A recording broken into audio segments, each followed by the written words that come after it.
మనిషి జీవితం అనే బడిలో నిరంతర విద్యార్థి. అందమైన జీవితం జీవించడానికి మనం దేని నుంచైనా చూసి నేర్చుకోవచ్చు. అలా ఒక ఎగ్జాంపుల్ చెప్పుకోవాలంటే, మన జీవితం కూడా ఒక సాఫ్ట్‌వేర్ లాంటిది.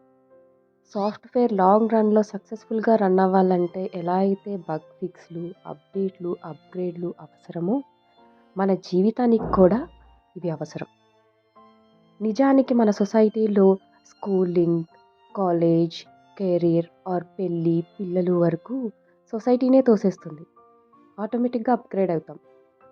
ఒక్కసారి మనం ఒక స్టేజ్‌కి వచ్చిన తర్వాత అక్కడ స్టాగ్నెంట్ అయిపోతాం. దాని వల్లనే చాలామందికి డిస్సాటిస్ఫాక్షన్ వస్తుంది. అలా అవ్వకుండా ఉండాలంటే మనం కూడా మన జీవితానికి బగ్ ఫిక్స్‌లు, అప్డేట్‌లు, అప్‌గ్రేడ్‌లు చేసుకోవాలి. మనం ప్రస్తుతం ఉన్న కంఫర్ట్ జోన్ నుంచి బయటికి రావాలి. ఉన్నదాంతో సరిపెట్టుకోకుండా, ఈ రోజు కన్నా రేపు ఎలా బెటర్‌గా ఉండగలుగుతాం? రేపటి కన్నా ఎల్లుండి ఎట్లా బెటర్‌గా ఉండగలుగుతాం అని ఆలోచించుకోవాలి. మన హాబీస్ మీద, మన ఇంట్రెస్ట్స్ మీద వర్క్ చేయాలి. ఈ బెటర్‌మెంట్‌కి కావాల్సిన బగ్ ఫిక్స్‌లు, అప్డేట్‌లు, అప్‌గ్రేడ్‌లు మనం చేసుకోవాలి. అలా చేస్తే నీకు లైఫ్ ఎప్పుడు నిరాశగా అనిపించదు. నీ లైఫ్ నీకే ఎక్సైటింగ్‌గా అనిపిస్తుంది.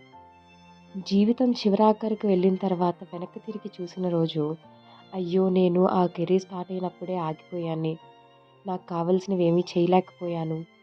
లేదా ఆడవాళ్ళు ఆ పెళ్లి పిల్లలతోనే నా జీవితం సరిపోయింది. నా కోసం ఏమన్నా చేసుకునుంటే బాగుండేది అన్న ఆలోచనలు రాకుండా ఉండాలి అంటే, ఈ రోజు నుంచే మనం దాని గురించి శ్రమించాలి.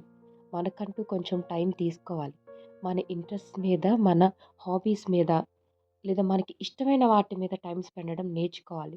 24 గంటల్లో కనీసం ఒక గంటైనా మన కోసం మనం టైం తీసుకోగలిగిన రోజు మనకి జీవితం చివరాఖరిలో డిస్సాటిస్ఫాక్షన్ ఉండదు.